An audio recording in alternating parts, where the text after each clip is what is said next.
Banyak hal yang mungkin belum kamu ketahui terkait Paus Fransiskus dari Argentina. Seperti dilansir kompas.com, berikut 19 fakta unik Paus pertama dari Amerika Latin ini. Tapi sebelumnya jangan lupa di-subscribe dulu ya. Yang pertama, Paus yang bernama lengkap Jorge Mario Bergoglio lahir pada tanggal 17 Desember 1936 di Buenos Aires. Ayahnya adalah seorang pekerja kereta api berdarah Italia. Meski begitu, ayahnya Mario Jorge sudah lama berimigrasi ke Argentina dari kawasan Piedmont, Italia. Yang kedua, Paus Fransiskus sangat lancar berbahasa Italia, Jerman, dan Spanyol. Dia juga bisa berbicara dalam bahasa Inggris, Prancis, dan Portugis.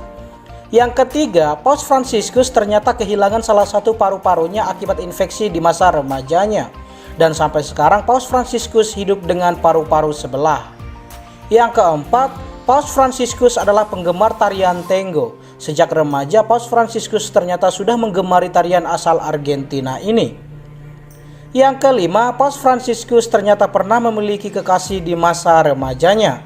Bagi kamu yang sudah menyaksikan film The Two Popes, tentu saja sudah menonton adegan saat Paus Fransiskus sedang berdansa dengan kekasihnya di masa itu hingga akhirnya berpisah dan masuk seminari sebagai calon imam. Yang keenam, Paus Fransiskus ternyata pernah bekerja menjadi penjaga keamanan di Buenos Aires untuk menambah uang sakunya sebagai pelajar. Jadi sejak kecil Paus Fransiskus sudah belajar hidup mandiri.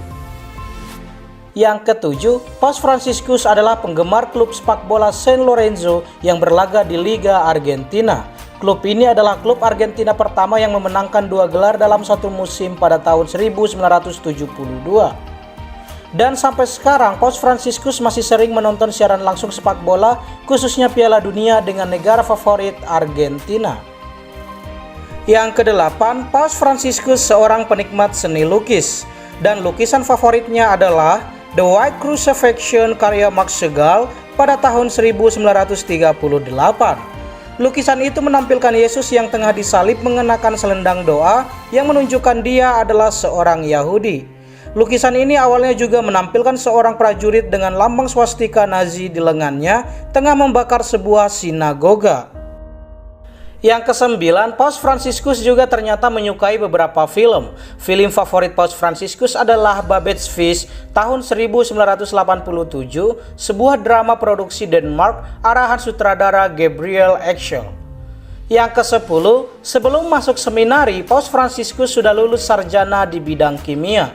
Lalu setelah masuk seminari, beliau belajar filsafat di Universitas Katolik Buenos Aires dan meraih gelar master bidang kimia dari Universitas Buenos Aires juga. Yang ke-11, Paus Fransiskus ternyata seorang pengajar yang baik.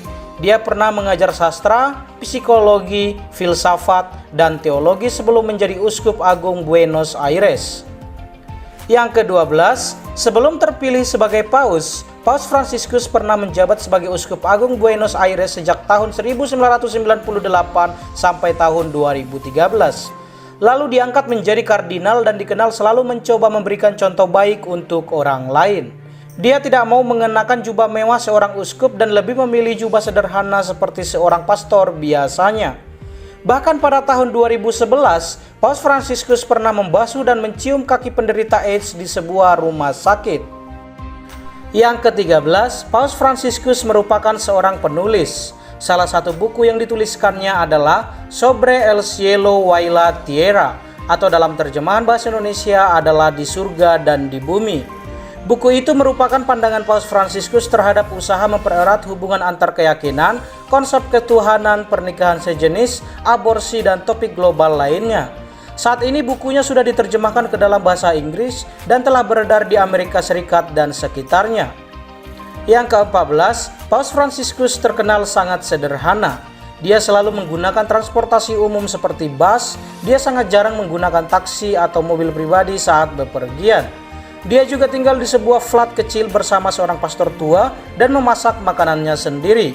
Padahal dia bisa saja tinggal di salah satu apartemen keuskupan Buenos Aires dan memiliki seorang juru masak.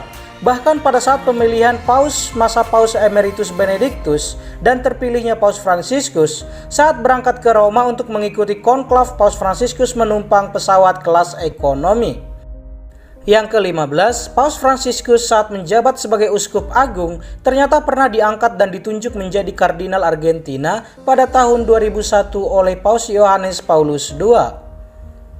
Yang ke-16, sebelum Paus Emeritus Benediktus ke-16 terpilih, dalam konklav tahun 2005, Paus Fransiskus terpilih menjadi runner-up di bawah Paus Benediktus ke-16. Saat itu beredar isu bahwa Paus Fransiskus diduga menjadi korban kampanye hitam oleh anggota Ordo Jesuit lain yang lebih liberal yang mengatakan Paus Fransiskus tidak pernah tersenyum. Namun tudingan itu tidak pernah terbukti dan kita percaya bahwa Tuhan Allah lah yang memilih Paus Emeritus Benediktus ke-16 di saat itu. Yang ke-17, Paus Fransiskus adalah paus pertama dari benua Amerika juga paus non-Eropa kedua sejak Paus Gregorius ketiga yang terpilih pada tahun 731. Atau paus pertama non-Eropa yang terpilih setelah 1300 tahun lamanya. Selama ini paus yang terpilih selalu berasal dari wilayah negara Eropa. Meski demikian cintanya tetap untuk kita semua umat Allah dimanapun berada. Yang ke-18, Bergoglio memilih nama Fransiskus bukan Fransiskus I. Beliau akan menjadi Fransiskus I jika sudah ada Fransiskus II, kata juru bicara Vatikan Federico Lombardi. Saat pemilihan Paus Fransiskus dipilih secara bulat dan penuh oleh 115 kardinal dari 52 negara dan menjadi paus ke-266. Yang ke-19, selama menjabat sebagai uskup agung dan kardinal di Argentina, Paus Fransiskus dikenal sebagai pengkritik kepausan maupun para imam, khususnya yang menolak membaptis seorang anak yang berasal dari ibu tanpa suami. Selain itu, Paus Fransiskus dikenal paling sering mengkritik Paus Benediktus. Meski demikian, Paus Fransiskus juga selalu siap untuk dikritik. Itulah beberapa fakta unik yang kami ketahui dari pemimpin tertinggi Gereja Katolik saat ini. Terlepas dari semua itu, mari kita doakan untuk kesehatan, umur yang panjang, dan kebijaksanaan untuk Paus Fransiskus. Sampai jumpa di ulasan-ulasan kami berikutnya. Shalom.